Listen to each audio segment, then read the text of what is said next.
Egyptians told many stories to explain how our world began. They were keen observers of nature, and they felt that such profound questions as, how was the world formed, deserved more than one explanation. All of their accounts begin with Nun, the endless, watery abyss. Its dark, still waters go on forever, similar to our modern understanding of deep space. Then something happened. Something came into being where nothing existed before. That moment was called Zep-Tepi, the first time. That being became the creator.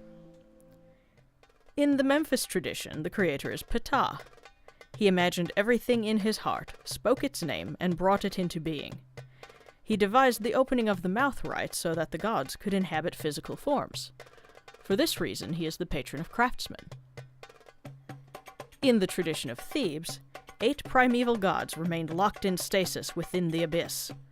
The 4 pairs of Nun and Nunet, or flood, Heh and Hauhet, or eternity, Kek and Kauket, or darkness, and Amun and Amunet, or hidden potency. Amun and his female counterpart broke the deadlock and creation began. At Edfu, Horus came first within Nun.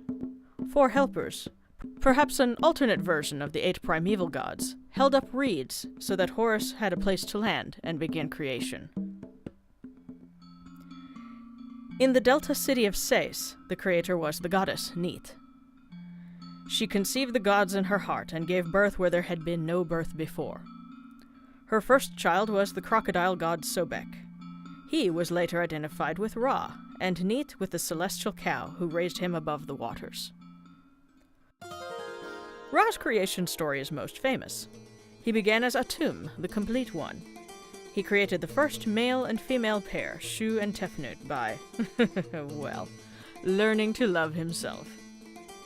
Later, Shu used another version of the 8 primeval gods to help him hold up the sky, which was formed by his own daughter, Nut.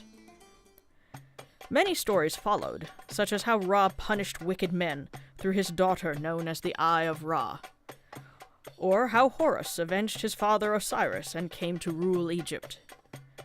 But in each of these stories, both gods and mankind struggled to right the balance that was had in the beginning, at Zep-Tepi, the time of creation.